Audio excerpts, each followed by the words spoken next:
These are the TWI11s. They look very similar to Apple's AirPods, but how do they stack up? What features do you get, and what do you have to sacrifice for a lower price tag? These are some of the things I'm going to be answering in this video, but most importantly, are the TWI11s better than Apple's? But first, some specs. The TWI11s feature a 30 mAh battery in each earphone and 300 in the charging case, Bluetooth 5.0, LED charging indicators, tap-enabled controls similar to the ones you get on regular AirPods, a 70-minute complete charge cycle, and only 2 to 3 hours of music playback time. On the AirPods side, we have quick charge, so in 15 minutes you get around 3 hours of music playback time, on a full charge 5 hours of playback time, one-touch setup courtesy of the W1 chip, and tap-enabled controls which are customizable. So now let's take a closer look at what they each bring to the table. At a glance, you can see the TWI11s share a nearly identical design with the AirPods. Aside from a few subtle differences here and there, there's nothing really stopping you from thinking they're both made by Apple. The case is a little longer to accommodate for the longer length of the earphones, but other than that, the outside is pretty much indistinguishable from Apple's version. Immediately after opening it is when you start to notice all the differences. The first thing you notice is that the hinge is magnetic, but it feels cheap and not sturdy at all. Another huge difference between these is that the TWI11s are not subtle with their LEDs.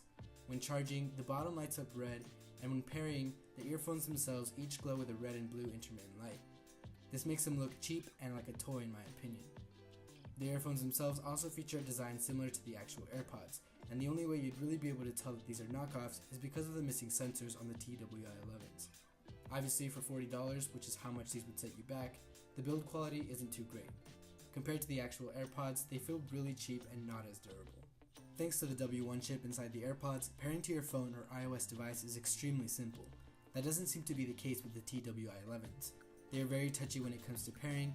Once they are paired though, they stay connected to the phone even when they are taken out and put back into the case. Once they lose power, you do have to go back to the settings to reconnect them. And although they aren't as solid with the connections as actual AirPods are, they do a really good job at repairing with your phone once they make the initial connection. For $40, I'd say the tech in these is pretty decent.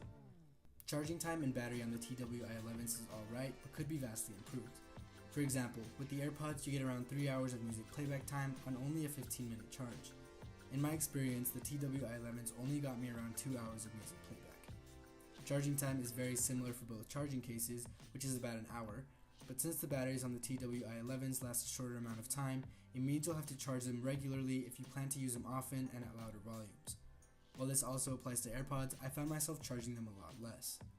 The great thing about the TWI11s is that they are able to charge with a lightning cable, so if you already have an iPhone and are planning to buy some of these, charging should be fairly hassleless. No micro USB or wireless charging on either models. My experience when using both sets of earphones is that the AirPods clearly take a lead in terms of battery life and charging. They simply charge faster, last longer, and manage battery a lot better than the TWI11s. So on to the quality. Of course, when pinned side by side to the AirPods, you probably guessed that the TWI11s are severely lacking in audio quality. The AirPods deliver a great bass and clean sound, and even when they get loud, the music doesn't distort too much and the AirPods are still able to produce great sound. Without comparing the two, how good is the quality on the TWI11s? I'm not heavily involved in the audio scene, so let me just say that for the average consumer, I think these are pretty great. The only place I can definitely say that the quality is lacking is the bass. They get considerably loud and are careful not to distort the music just like the AirPods. I wouldn't be able to tell you how they compare in treble and pitch and all that sort of stuff, but to keep it straightforward, based purely on sound quality, I'd say that the TWI11s do a great job at playing music, if you aren't too picky with the sound. On paper, the i11s outshine the first-gen AirPods in lots of categories, but in day-to-day usage and performance, they aren't as intuitive and lack the seamlessness that Apple is known for.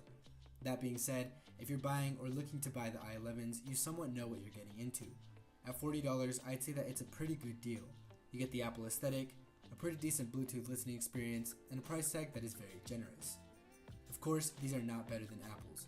The integration with iOS, longer battery life, and noticeably better sound quality is not something that can be matched at $40. I'd say this product is more geared towards people who like the Apple aesthetic but don't want to pay the Apple tax. So let me know, would you guys pick some of these up? Leave a comment down below. That's going to be it for this video. Thanks for watching guys, and I'll see you in the next one.